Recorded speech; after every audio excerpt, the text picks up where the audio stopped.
We both went to Roehampton Uni. I wondered what you thought of the course and the lecturers. I'm quite happy with them. I think I was the first year doing the BA there, as far as I know, because that was back in 2003. So they were quite new. So I felt like we were a bit kind of guinea piggish, I suppose, for want of a better term. But I don't think that was necessarily a bad thing. I quite liked, Peter Yeager and Jeff Hilson, in particular for me. Were very good in terms of the experimental stuff they tried to kind of do for us. And, obviously that spoke to me. But if I didn't like that, maybe it would be a bit harder. But yeah, definitely. There's actually quite a lot of similarities, between your work as well. So it's quite interesting to see that. I guess there is. Yeah, I mean, it was quite hard to please those guys. So I spent a long time trying to please those guys. I suppose as well. I mean, during their lectures, they introduce you to the poets that they love, and so everyone's sort of drawing from a similar set of influences. Myself included, because they were my teachers too. Yeah, it's true. Yeah, I mean, I tried to read other stuff too, but I do find the experimental stuff more interesting than more traditional poetry. So, I'm happy to read some more traditional stuff too. But I definitely enjoy the other bit more. So. Yeah.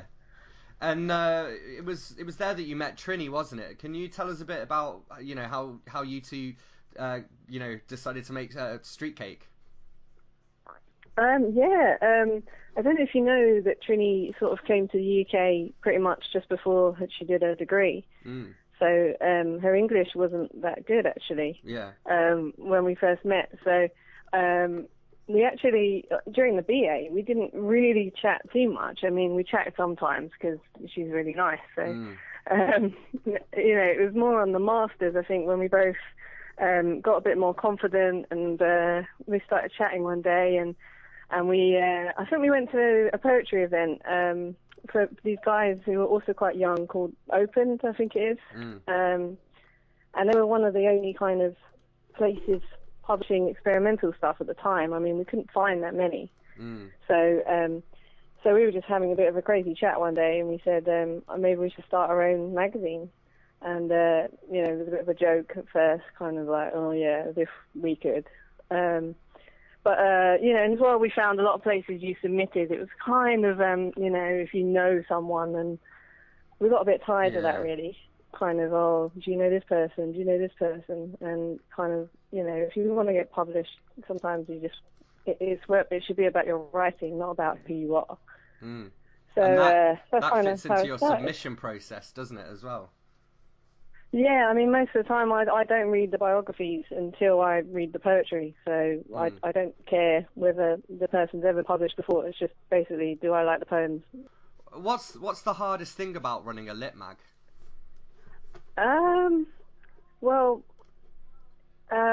I think it's the same problem we've always had, is that, we love poetry and writing, but maybe we're not the best networkers in the world. So, yeah, I mean, people still talk to us and they kind of know who we are, but I guess we're not as active as some people are on the poetry scene, I guess. Yeah, that makes sense. Yeah, so sometimes that's tough, that you feel like you should be doing loads more and stuff like that. But yeah, and also, just trying to keep it interesting, I guess. I mean, we keep trying to think about doing an event or something like that, but we haven't done it yet.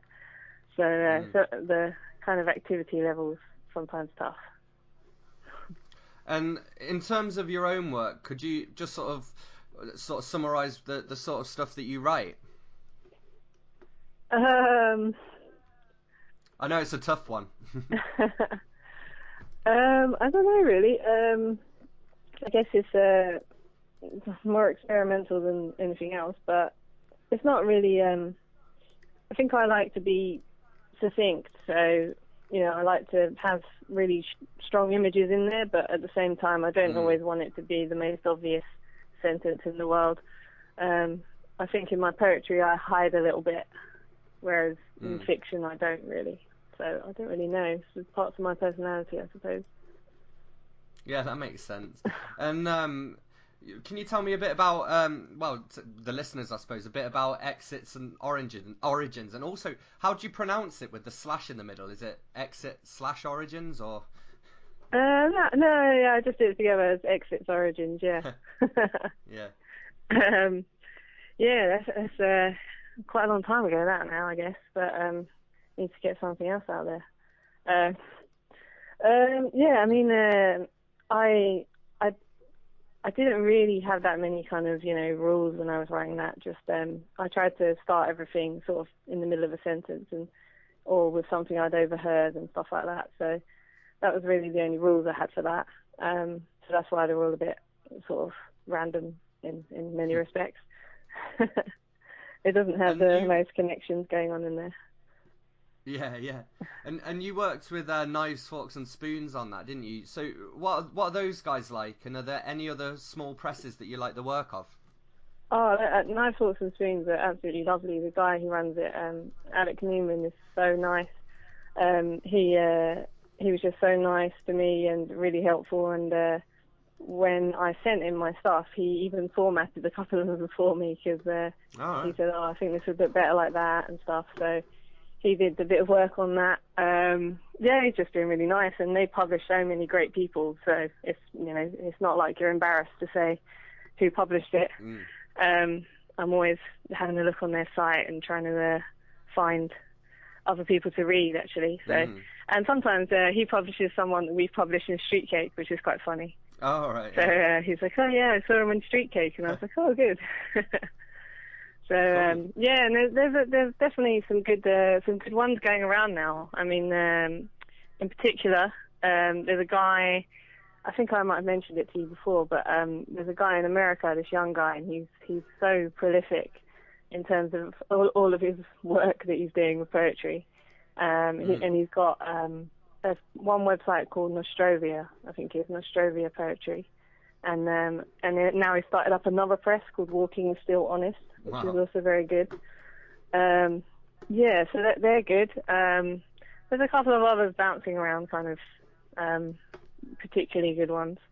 There's just so much more choice these days, basically. There's if P then Q, they still do some stuff. I don't know, Ronin Press, I don't know how active they are these days, but they're quite good. There's some links on the site. I try and update them, but I don't always keep completely on top of that. But people email me sometimes and tell me about things, so that's good. Cool. And in terms of your own writing, what can we expect next from you? Good question. I don't know. Yeah, I mean, I have been kind of writing a bit too much fiction these days, actually. I need to get back to writing some poetry. So yeah, I don't know. I just need to get back to it, really. Yeah, fair enough. I mean, well, what's happening with your fiction? Can you tell us about that? Yeah. Well, obviously, I've had one novel published, but and another one I self-published. So yeah, I'm just kind of working on some new ideas. I've got one that I'm kind of submitting to agents and stuff at the moment. So fingers crossed. So cool. Yeah, I don't know. I like writing kind of thrillers, so but more psychological kind of stuff. Brilliant. And one question I ask everyone: what was the last book that you read, and what did you think of it?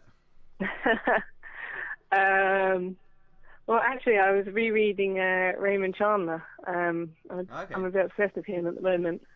But yeah, so that was pretty good. That was it was a big sleep. So that was one of the probably, I think, the best one.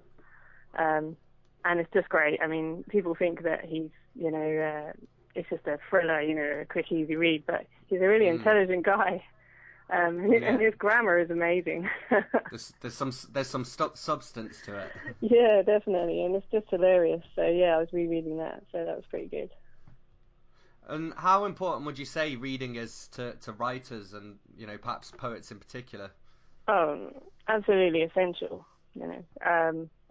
Yeah, I mean, when people say you can't be a writer without being a reader, that is definitely true. I mean, you get some things some submissions, and not to be harsh, but some people, I mean, it's obvious that they're not really reading anything. And some of them, the quality is quite bad, and I don't know whether they're just not checking their work or what, but yeah, I just think you have to be reading around, and especially if you're going to submit to somewhere like Street Cake, you know, it's good if you are reading things from Knives, Forks and Spoons, for example, and other websites that are sort of similar. So, yeah, essential. So I was going to ask you what piece of advice you'd give to someone who wants to submit to you guys, but I think you just pretty much answered that off. Yeah, and it's just surprising how many people send very, very traditional stuff, and you think you haven't even looked at one of our past issues. I mean, I know that people say that all the time, but you only have to look at one. You don't have to go through the whole back catalogue. That's fine. But and you know, it's easily available as well. It's not like you have to buy an issue and wait for it to get shipped or anything. Yeah, exactly. Yeah, I mean, that's, you know, we like it to be easy to do and to see and to share. So that's why we have it that way. So yeah, there's no excuse.